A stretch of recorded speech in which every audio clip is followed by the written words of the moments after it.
Hey, thanks for being here. Let's do it. Let's play it forward. These are real people, real stories, the struggle to play it forward.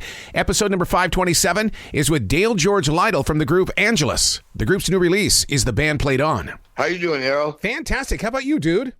Oh, really good. Thank you. Man, I'll tell you what, a lot's been going on in the rock and roll world these days, and you guys are right there in the middle of it, aren't you?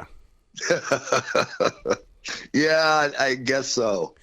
You know, I definitely want to talk about the song Band Plays On. This is one of those songs, and I literally have it here in my notes, that this reminds me of the days of REO Speedwagon and Foreigner crossing over to the adult top 40 side, and I think that this song is going to be that song. Wow. That's awesome. That's awesome. I mean, because the song hook, the guitar work, everything about this song, it doesn't make it a genre. What it does, it makes it you guys. Uh-huh. Wow. That's interesting. That's really cool. Coming up with it, how did you guys lay it all out, and what was the birth of the song Band Plays On? You know, it's just the good and evil that's going on in the world, you know? And I was trying to think of how to put that together, and that's what came up. That's what I came up with. Was it simple to put together, or was it one of those that came in pieces parts? Because there are so many times that songs, well, you know, you drop a riff there, you put a lyric here, and then somehow it comes together. Yeah, that's it was real quick, real easy, wow. Real simple. Yeah, wow. It was one of those just bam. Wow. Yeah. It's one of those where it's like I can hear the live audience singing right with you guys, to where you guys might actually just allow the band, allow those in the crowd to just, take over. Right. Yeah, that's that's always a dream come true, is when the audience sings your songs along with you. That's always a great thing to have. How has it changed for you guys over the past couple of years? I mean, are fans more open to receive the live music? Because, here in the Carolinas, it's packing up big time. Yeah, we're working on getting the right manager and the right booking agent and getting shows. And, we're just trying to get set up for next year. And that's what we've been working on this entire week and the week before and that kind of stuff. So we're really working on trying to get out there. I'm glad that you brought up the part about the manager and stuff like that, because you guys are unbelievably honest and real on your Facebook page, and you put it out there for people, and that right there says, hey, we're a real band and this is a real experience. Yeah, it's not easy. No. It's hard. It's a lot of work. To keep it together, though, man. You guys saw. I saw the video. The video itself, it just showcases a great rock band. You guys really do look very tight. Yeah, we're good friends. Real good friends. How long's that been going on, dude? With these new guys, about 3 months. Yeah. About 3 months with the new guys. Isn't that part of the fun of it, though? To me, that was what I loved about being in a garage band. It was like, hey, I just met Mike. Can he play drums? Yeah, get him in here. He's on drums today. You're right, exactly. Yeah, that's right, exactly. One of the things that Angelus has got is the fact that you guys have got a powerhouse logo. Who came up with that design? And man, when you take that out there and give it to people on T-shirts and merchandising like you guys do, there's a sense of pride even for the fan. Yeah, it just actually the actual writing came from the Los Angeles Times paper. Oh. That's what we initially, if you look at it, take everything off, and then we had a drummer, Paul Damasio, back in the early 80s and late 79, came up the ball and chain and all that kind of stuff. And then the pipes were put in by Jim Evans, which I found out just recently we were in Bound for Hell, and I believe I read it in there. And that it was also he also did the covers for the Eagles and the Beach Boys, and that's good enough. That's a couple I can remember. Yeah. So he did a lot of big people. Well, it's definitely marketable, and that's one of the things when listeners go to your website. They're going to find out that they can they can get this and they can add it to their collection. Yeah, exactly. Merch is so important to bands nowadays, isn't it? It is. Yes, absolutely. Absolutely, it is. But to market it, man, does it require an army, or does somebody in the band? That's your job today. You got to do the merch. Yeah, no, we just kind of do it, Connie and I, and take care of it the best we can. Mm-hmm. And we try and do as much as we can. So it's a full-time job. When you're out there with the other bands and stuff like that, touring around, do you have time to still be a fan of music? Because I mean, you've toured with a lot of big names. Do you get to be the fan? No, not really. I mean, I could probably count on one or two hands the amount of bands I've actually even seen play that we played with. It's just like, I'm busy before, we're busy after. When you're doing shows, you're extremely you're busy. You've got a lot to do, and it's a job. And once you get on stage, it's whatever time you have to play. That's your hopefully it's a good show and things are going right and you're not breaking strings and you can hear everything properly. But besides all that, if you can, that's the time you get to enjoy it. But other than that, it's usually all work. There's a lot of work. For that view that you get from that microphone overlooking that live crowd, that's oh my God, that's such a place of great energy. Oh, it is. It is. There's nothing like it. And getting yourself mentally prepared to go up there is a lot of it. Is so much of the whole thing.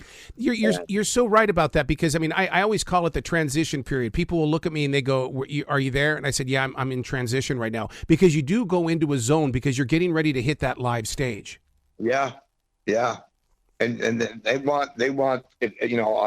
I like to be an entertainer. I like to consider myself an entertainer. Mm-hmm. As much as a singer or guitarist or anything, songwriter. I really pride myself on when you hit the stage. Your job is to give a show, put on a show, create excitement. Like so many of the greats do, and you gotta be able to rise to the occasion. Yeah. And you can't get up there and just go through the motions and go blah blah blah. You got to go up there and let's effing rock. Yeah, because those fans, they'll call you out, man. You've seen what they've been doing with different performers and stuff like that have been using a track to sing with and stuff like that. They'll call you out. Oh, they will. Yep. Oh yeah. Yep. They sure will. So, with all the binge watching that we have been doing over the past 3 years now because of the lockdown and stuff, have you ever gotten into a storyline so much that all of a sudden it ignited a song inside of you to go, damn, I was inspired by this binge watch. I've got this great song now. You know what? No, but that's a good thought. I'll definitely keep that in mind. I've watched, Breaking Bad and Longmire and a few really good shows that's a good thing to think about. Yeah, because one of the things that I've always loved about your band is that it's not just a song, there's a story in every song. And when you sit there and you look at those lyrics, it's like, oh my God, they're talking about something I can relate with. Right. Yeah. Try to make it that way. There's real life, there's real things that are happening in the world, and you just got to keep it in mind. And then sometimes you want to escape it, you can't always keep them there. People like to escape too. So This was more on the serious side, and to say the least, but very interesting. Very, very cool. Well, don't you think that the song Band plays on, that it sets a tone as we start heading into these winter months and stuff like that people are going to need that jump start, and this is one of those songs that can do that? I sure hope so. Yeah. It's off to a good start. That's all I can tell you that. Oh, yeah. I've seen the charts. Around the world, you are starting to make some noise here, dude. Yeah, I know. I saw that too. I'm posting them. Blade of Steel is taken off in Italy. And our publicist, one of them in Tarja, in Italy, sent that to me. And I'm just like, holy crap. And then Australia and then, around the world. Yeah, all over. Is it weird, though, that when it takes off like that, we all get our own interpretation of the song, but yet, you guys being up there live on stage, you know the story, you know the journey, you know the struggles, you also know the victories. Yeah. Yeah.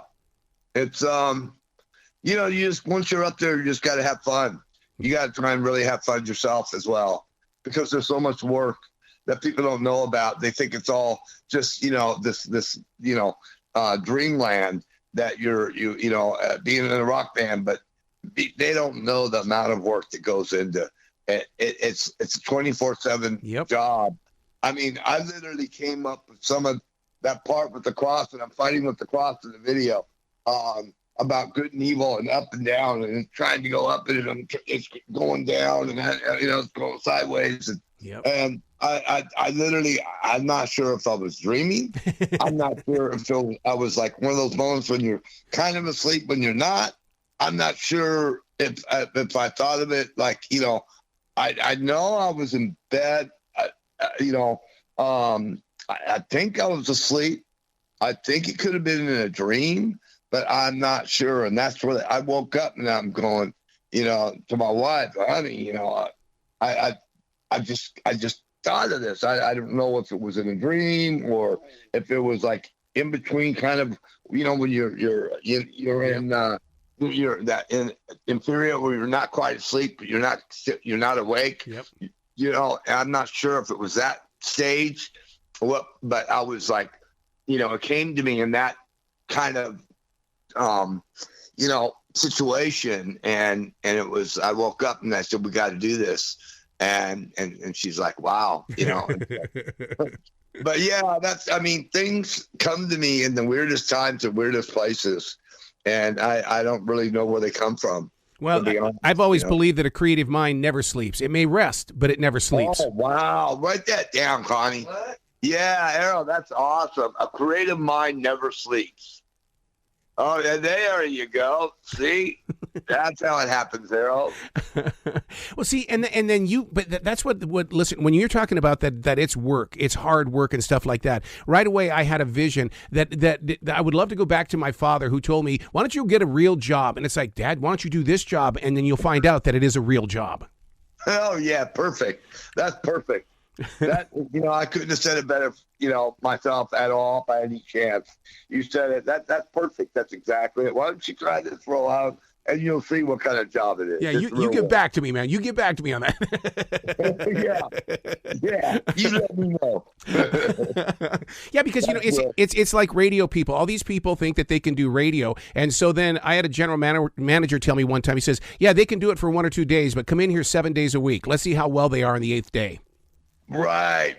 I mean, that's what they're watching, different talk shows and different, news channels. And I often, how do they do it every day? Yep. 5 days a week they go on, and even on the news, the local news. It's something you gotta be in that frame of mind, that mindset, all the time, day in and day out. You don't know what they went through that night before. If they had a good night's sleep, if they had whatever it might be, if they had a fight with their kids and their family, you have no clue. So let me take a drink of water here. Go for it, buddy. But yeah, it's it's to do it every day consistently. It's got to be really tough. Well, it's the conditioning of it all. And so let me ask you the question on that. When we went into lockdown, how did you recondition yourself? It took me a long time to get this body to say, hey, look, you need to be strong here. This is where you rest. This is where you need to perform. And, it was like a reconditioning of the mind. Yeah, we had to go different angles, go different directions, do different things. Write music, write songs, write an album. I think we put together Hell in High Heels during most of that time. And I'm part of Running Like an Outlaw as well. And we had to really struggle to get through it, to find ways to get into the studio. Yeah. We had to finagle our way to get, to get the vocals, to get the studio to want to stay on one side of the wall, and the singer to stay on the other side of the wall, because Matt didn't want to deal with it. And so I said, well, what if, you go into the control room, and we'll have the singer come in and go directly into the vocal room. Yep. And it was finagling trying to get the Hell in High Hills record done. That was that was really hard to do. And but we got it done. And we did it. So. Didn't you feel like a secret agent? Because I do remember during that time period, I mean, we still performed. Yeah. It was in a lot of deep, dark places, but we still performed. Yeah, we didn't do much, but we did go into Denver. We did go up to Denver and do a couple shows there. Yeah. And so that was good.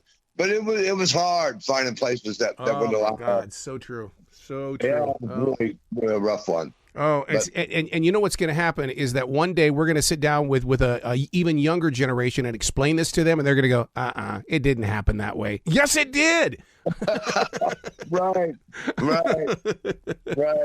It's like just what a wild time, right? What a wild situation. That whole thing was just, and it's still lingering. Yeah. I mean, Fauci was just in White House yesterday saying, hunker down and be careful and do all this stuff. And it's like, it's still, and I got sick a 3 weeks ago. Wow, I'm sorry. And I don't know what it was, but it was pretty bad. Well, at least you're ready to rock and hit that road again, aren't you? Oh, yeah. Oh, hell yeah.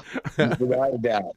Without a doubt. So what's the website where listeners can go to give you guys lots of love, get their hands on your music as well as the merchandise? They've got to buy the merchandise because we've all seen what's been happening with Ticketmaster. The only way bands are making money, sell the merchandise. Sell the merchandise. Yeah, angelusband.com and also, Angelus Band Facebook, our Facebook page. Those are the two best places. And we're working on the store right now, and we're redoing it. And so it's not complete 100% right now, but that's where it'll be available on angelusband.com. I love it, man. Come back to this show anytime in the future. The door is always going to be open for you. Well, thank you. All right. And thank you for having me. And happy Thanksgiving. Happy holiday. Same to you, man. You be brilliant, okay? You too, brother. Thank you, Errol.